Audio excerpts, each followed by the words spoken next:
Hello book buddies, I hope all of you are doing great. दोस्तों, कुछ किताबें ऐसी होती हैं जो कुछ ही सालों तक अपना इम्पैक्ट, अपना असर रखती हैं।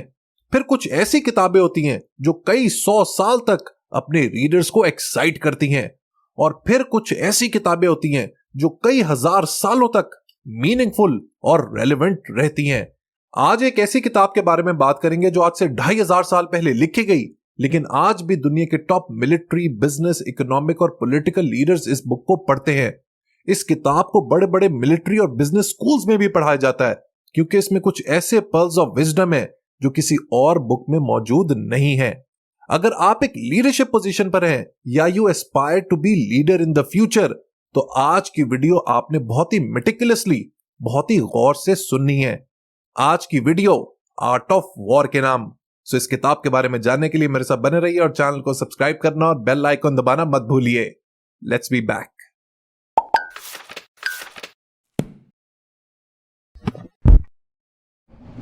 Welcome back. सो दोस्तों, आर्ट ऑफ वॉर एक रिमार्केबल किताब है जो एक चाइनीज मिलिट्री जनरल सन जू ने लिखी थी। इसके मायनाज और मिथिकल कंटेंट होने की वजह से इसको दुनिया की सैकड़ों जबानों में ट्रांसलेट भी किया जा चुका है। I still remember back in the day, तकरीबन 16-17 साल पहले जब मेरा भाई ये किताब लेकर आया था, तो उसने कहा था कि ये एक ऐसी बुक है जो आपको उठा उठा के फेंकती है।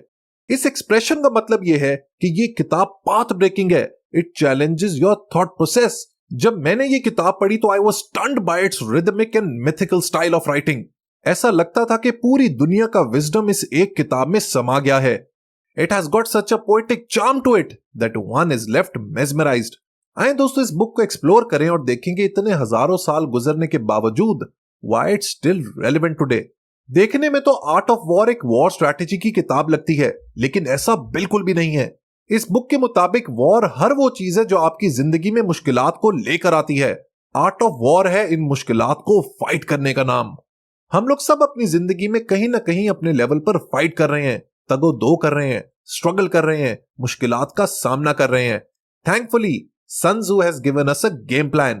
वो इस किताब में एक कमाल बात करता है और लिखता है कि know your enemy and know yourself and in 100 battles you will never be in peril। What a meaningful statement it is। हमारी जिंदगी के हर पहलू पे ये बात लागू होती है। इसका मतलब यह है कि कामयाब होने के लिए, फतेह हासिल करने के लिए अपनी पहचान और अपने ओपोनेंट यानी अपने हरीफ की पहचान सबसे ज्यादा जरूरी है। जो शख्स ये कर जाता है उसका बेड़ा पार हो जाता है। अब मैं आपको इसकी एक बहुत ही प्रैग्मेटिक और रेलेवेंट एग्जांपल भी देता हूं, जिसकी बेसिस पर आपको पता लगेगा कि आर्ट ऑफ वॉर आज भी इतनी मीनिंगफुल, इतनी रेलेवेंट क्यों है। मैं ऑन अ वीकली बेसिस 6 से 7 इंटरव्यू जरूर कंडक्ट करता हूं अपनी कंपनी के लिए, ताकि मेरे पास हर वक्त एक टैलेंट पूल मौजूद रहे। एक सवाल जो मैं ऑलमोस्ट हर इंटरव्यू से करता हूं वो बहुत ही सिंपल, बहुत ही सादा होता है, और वो ये कि what do you know about my company. दोस्तों, आप ये बात सुन के हैरान हो जाएंगे। You will be amused to know कि 95 to 96% of the candidates don't have an answer to this question. उनके पास इतना इंटेलेक्ट या बेसिक कॉमन सेंस ही नहीं होती कि इंटरव्यू में आने से पहले उस कंपनी के बारे में रिसर्च कर लें जहां पे वो नौकरी हासिल करना चाहते हैं या where they aspire to be employed. This is where most of the candidates lose out. भाई, अगर आपको किसी कंपनी में एम्प्लॉयमेंट हासिल करनी है तो ये आपके ऊपर फर्ज है कि आपको उस कंपनी के बारे में, उस ऑर्गेनाइजेशन के बारे में इनसाइड आउट सब कुछ पता हो। और आजकल की मॉडर्न दुनिया में तो information is in the palm of your hands. उस कंपनी की वेबसाइट पर जाएं, लिंक्डइन के पेज पे जाएं, फेसबुक पे जाएं, उसकी एनुअल रिपोर्ट पढ़ लें और 1 घंटे के अंदर अंदर you will have all the required necessary information you need to crack the interview. ये तो थी दोस्तों एनिमी वाली बात। इसमें एक बात नोट कर लें कि एनिमी का मतलब ये नहीं है सिर्फ कि वो आपका दुश्मन ही हो। एनिमी आपका वो टारगेट है, एनिमी आपका वो गोल है, वो ऑब्जेक्टिव है, वो एस्पिरेशन है जो आप अचीव करना चाहते हैं। अब जो है स्टेटमेंट की जो हमने पहले पढ़ी थी कि know your enemy and know yourself and you don't need to worry about the result of 100 battles. अब यहां पर बात करते हैं नो योरसेल्फ वाली। तो इसकी भी एग्जांपल हम इस इंटरव्यू से ही निकाल लेते हैं। नो योरसेल्फ को जांचने के लिए भी मेरा एक बहुत ही सिंपल सवाल होता है, और वो ये कि why should we hire you. हम आपको क्यों ऑन बोर्ड करें, क्यों हायर करें। And you know most of the time the answer is I am diligent, I am hard working, I am honest, I am loyal. देखिए दोस्तों, ये बात हमेशा मेरी याद रखें कि ये जो ऑनेस्टी है, ये जो आपकी हार्ड वर्किंग नेचर है, ये तो एक बेसिक क्राइटेरिया एंट्री का, ये तो प्री रिक्विजिट है एक प्रोफेशनल होने की। ये आपकी कॉम्पिटेंसीज या आपकी क्वालिटीज नहीं है। हर शख्स बाय डिफॉल्ट ऑनेस्ट होना चाहिए, उसको हार्ड वर्किंग होना चाहिए, डिलिजेंट होना चाहिए। नो योरसेल्फ का मतलब है कि जॉब की जो रिक्वायरमेंट है उसके हिसाब से अपनी कॉम्पिटेंसीज, अपनी एबिलिटीज आपने इंटरव्यूअर को बतानी है, तब जाके आपकी बात बनेगी। देखा दोस्तों, आर्ट ऑफ वॉर आपकी जिंदगी के इतने इंपॉर्टेंट मरहले इंटरव्यू में भी कितनी ज्यादा रेलेवेंट है। सो इस बात को अपने जहन में बिठा के रखिएगा। Let's move on. All warfare is based on deception. इसका मतलब यह है कि अपने दुश्मन को धोखे में रखने में ही आपकी कामयाबी है। अगर आपका दुश्मन आपके थॉट प्रोसेस को समझ गया, then you are gone. Sun Tzu इस बात को कमाल तरीके से बयान करता है। He writes, when able to attack we must seem unable, when using our forces we must seem inactive, when we are near we must make the enemy believe we are far away, when far away we must make him believe we are near. Breathtaking, isn't it? इसी किताब में इसी से मिलती जुलती सन त्जू एक और कमाल बात करता है जो मेरी फेवरेट कोटेशन है। It goes like this, let your plans be dark and impenetrable as night, and when you move fall like a thunderbolt. इस पूरे पॉइंट का मतलब यह है कि आपके दुश्मन को आपकी किसी भी चाल का पता नहीं लगना चाहिए।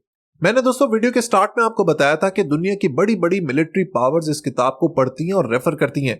ये जो डिसेप्शन वाला पॉइंट है ना, इसका प्रैक्टिकल एग्जाम्पल, इसकी प्रैक्टिकल डेमोन्स्ट्रेशन दी थी पाकिस्तान एयरफोर्स ने 27 फरवरी 2019 को। इससे एक दिन पहले इंडियन वॉर प्लेन्स पाकिस्तान की टेरिटरी में घुस आए थे और कुछ बमबारी की थी जिसमें कुछ दरख्तों के अलावा और कुछ नुकसान ना हुआ। लेकिन इंडियन मीडिया का आपको पता है, they make a mountain out of a mole hill. उन्होंने कहा कि ये तो इंडियन मिलिट्री की एक बहुत बड़ी कामयाबी है। अब हुआ ये कि पाकिस्तानी कौम ने पाकिस्तान की मिलिट्री की तरफ देखना शुरू कर दिया in the hope to fight back. India की पूरी मिलिट्री माइट जवाबी हमले के लिए तैयार थी, लेकिन पाकिस्तान एयरफोर्स ने बेहतरीन स्ट्रैटेजी और सब्र से काम लिया। पूरा दिन, पूरी रात गुजर गई। अगले दिन पाकिस्तान ने तब अटैक किया जब Indian military was least expecting it, और एक डॉग फाइट के दौरान इंडिया के फाइटर पायलट अभिनंदन को पकड़ लिया। And the rest as they say is history. इस वाक्य को बताने का मकसद यह है कि वॉरफेयर नाम ही डिसेप्शन क्या है, और ना सिर्फ जंग बल्कि अपनी डेली लाइफ में भी आप जो मूव्स करें उनको भी कैलकुलेट करके चले। एक और कमाल का पॉइंट जो इस किताब का एसेंस भी है वो है winning without fighting is best. क्या ही हिकमत है इस बात में। किताब सन त्जू वॉर पर लिखता है और लड़ने से ही मना करता है। आखिर माजरा क्या है? बेसिकली सन त्जू का इंसान की शार्पनेस ऑफ माइंड और इंटेलिजेंस पर बहुत बिलीफ है। उसका मानना था कि इंसान का जहन इतना शार्प होना चाहिए कि लड़ाई शुरू होने से पहले ही उसे पता चल जाए कि आगे क्या होगा। लिहाजा he should prepare accordingly through negotiations, diplomacy, lobby, research and analysis. हमें दुश्मन को मात देनी चाहिए और जंग को अवॉइड करना चाहिए, क्योंकि जंग के दौरान बहुत ज्यादा जानी और माली नुकसान होता है जिसकी वजह से स्टेट के रिसोर्सेज डिप्लीट हो जाते हैं। तो सन त्जू ये कहता है कि आप डिप्लोमेसी के थ्रू और अपनी अक्ल और मंतक के थ्रू दुश्मन को मात दें। इसी से मिलता जुलता एक बहुत ही कमाल का पॉइंट इस किताब में मेंशन्ड है। Military tactics are like unto water, for water in its natural course runs away from high places and moves downwards. So in war the way is to avoid what is strong and to strike what is weak. He who can modify his tactics in relation to his opponent and thereby succeed in winning may be called a heaven-born captain.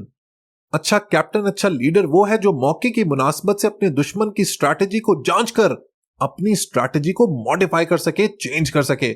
War generals के हिसाब से सन त्जू एक और बहुत ही जबरदस्त बात इस किताब में लिखता है। इसको आप बहुत गौर से सुनिएगा।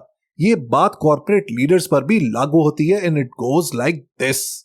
When the general is weak and without authority, when his orders are not clear and distinct, when there are no fixed duties assigned to officers and ranks are formed in a haphazard manner, the result is utter disorganization.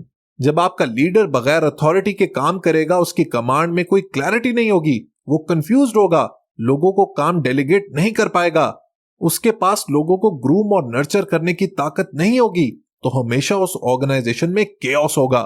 लिहाजा कोई भी war general हो या corporate leader, उसके पास clarity of thought जरूर होनी चाहिए और उसकी टीम मैनेजमेंट स्किल्स भी सुप्रीम होनी चाहिए। तभी उस टीम के अंदर उस कंपनी के अंदर, उस ऑर्गेनाइजेशन के अंदर सैनिटी बरकरार रहेगी। सोल्जर्स के हवाले से भी वो एक बहुत ही नोट वर्दी बात करता है। इस बात को भी आपने गौर से सुनना है, because it has a lot of meaning attached to it. He writes, regard your soldiers as your children and they will follow you in the deepest of valleys. Look upon them as your beloved sons and they will stand by you even unto death. अगर आप अपनी team को, अपने soldiers को अपने बच्चों की तरह रखेंगे तो वो आपके लिए जान भी देने को तैयार हो जाएंगे। इसमें एक बहुत बड़ी सीख है उन मैनेजर्स के लिए जो मुसलसल टीम को बॉम्बार्ड करते रहते हैं और प्यार मोहब्बत से काम नहीं लेते, क्योंकि उनके मुताबिक सिर्फ डंडे से ही काम होता है। लेकिन सन त्जू इस बात को टोटली ओपोज करता है और कहता है कि अगर आप अपने लोगों का ख्याल रखेंगे तो they will give their life for you. इसी तरह की बात साइमन सिनेक अपनी किताब लीडर्स ईट लास्ट में भी करता है। लिहाजा दोस्तों, आर्ट ऑफ वॉर एक ऐसी किताब है which gives priceless lessons in leadership and team management. आप किसी भी लेवल में अपनी जिंदगी में किसी टीम को लीड करें या किसी लीडरशिप पोजीशन पर आए, ये बुक आपको जरूर हेल्प करेगी। वैसे भी दोस्तों, Chinese literature is one of my favourite. इसमें कुछ ऐसी किताबें हैं जो आपके होश उड़ा के रख देती हैं। ऐसी एक और किताब मुझे याद आ रही है, the book of balance and harmony. अगर आर्ट ऑफ वॉर को मैं 10 में से 9 नंबर दूंगा तो the book of balance and harmony को 10 में से 20 नंबर दूंगा। फ्यूचर में इस किताब के ऊपर भी चर्चा जरूर करेंगे। दोस्तों, वीडियो पसंद आई हो तो लाइक बटन जरूर प्रेस कीजिएगा। That's it for today. Good bye.